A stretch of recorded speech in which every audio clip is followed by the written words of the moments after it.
kabar Ibu? Baik. Saya sedikit ingin memberikan beberapa pertanyaan Ibu menyangkut pengambilan keputusan Ibu sebagai kepala sekolah di SMA Negeri 1 Merauke. Saya dari guru penggerak angkatan ke-6. Untuk itu di sini sharing aja Ibu mau menyampaikan.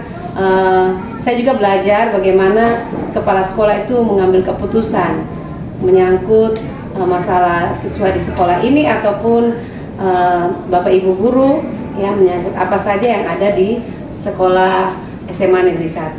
Ibu, untuk pertanyaan yang pertama, di sini bagaimana cara Ibu dalam mengidentifikasi kasus-kasus yang terjadi di sekolah seperti kasus dilema etika atau bujukan moral. Nah, yang pertama mungkin Ibu bisa menyampaikan cara-cara dalam mengidentifikasi kasus ini untuk dilema etika dulu. Ya, terima kasih untuk pertanyaannya. Kalau dilema etika ya. Kalau bicara tentang etika berarti kita akan bicara tentang aturan, atau juga aturan ini kan ada yang tertulis, ada yang tidak. Kemudian kalau kita bicara etika berarti itu menyangkut orang, manusia, yaitu manusia dengan manusia yang lain. Dan kalau di sini dibilang bagaimana tindakan saya sebagai kepala sekolah dalam pengambilan keputusan, di sini saya akan lihat, pertama saya akan lihat dulu masalahnya di apa atau problemnya yang mana. Kemudian kita akan kaitkan dengan etika atau aturan. Kalau kita bicara tentang sekolah berarti kita bicara tentang lembaga pendidikan, dan di sini tentang banyak anak yang dititip oleh orang tua. Berarti salah satu tindakan yang dibuat anak itu akan menjadi contoh buat anak-anak yang lain. Dengan demikian, kalau satu anak dia melakukan sesuatu yang menyangkut etika di sini, berarti kita akan lihat di situ dan kita akan memberikan dia sanksi. Sanksinya itu dalam bentuk pembinaan. Karena anak-anak ini kan dititip oleh orang tua ke sekolah itu gunanya untuk belajar dan dibina untuk jadi anak-anak yang berguna untuk bangsa dan negara. Oleh sebab itu, paling tidak dalam bicara etika kita akan melihat kita akan kenakan dia suatu sanksi tapi dalam suatu bentuk pembinaan ya. Dan itu ada melalui beberapa proses.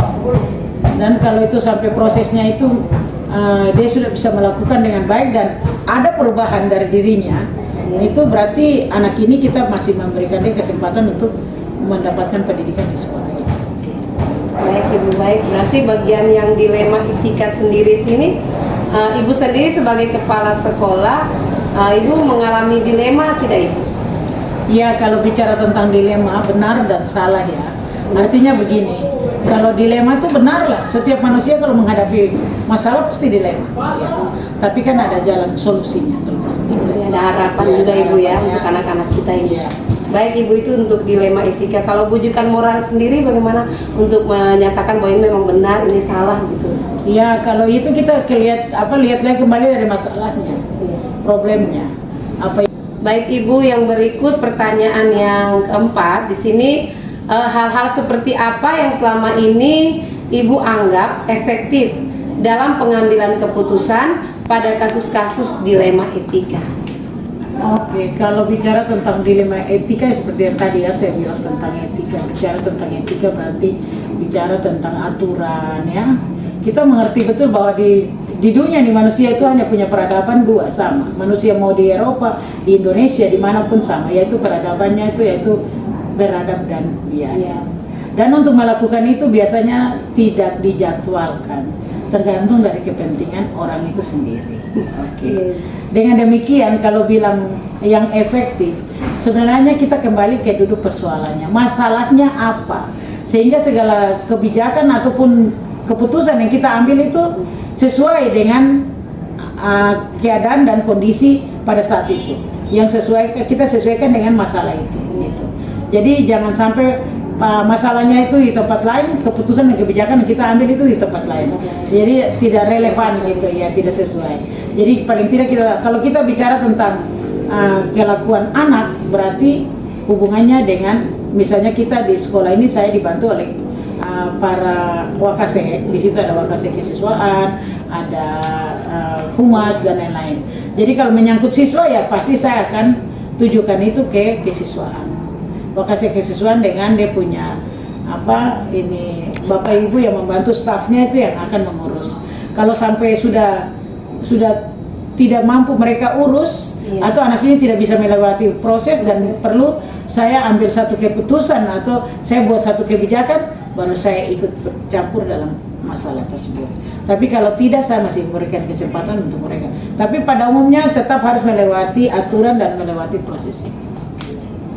Baik, terima kasih Ibu atas jawaban yang sudah meneguhkan saya sendiri juga, dan Bapak Ibu guru terutama di sekolah ini ya Ibu ya.